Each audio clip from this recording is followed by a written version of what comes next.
how to remove shows from my list on my drama application. Hello everyone, welcome back to Wake&Tech. If you're trying to clean up your My List on my drama application, then here is how you do it. First things first, launch open the My Drama app on your device and make sure you're logged in. Once you're logged into your account, go to the bottom right corner and tap on Profile. Inside the Profile section, tap on My List. Inside My List, you'll be able to see all of the dramas or movies you've added to the list.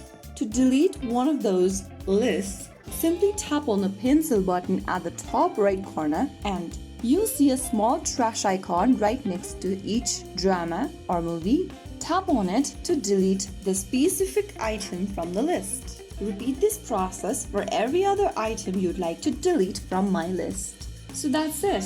Keeping your list clean helps you to stay organized and make it easier to find what you actually want to watch. If you found the video helpful, don't forget to like, share, and subscribe to our channel. I will be back again in the next video. Thank you for watching.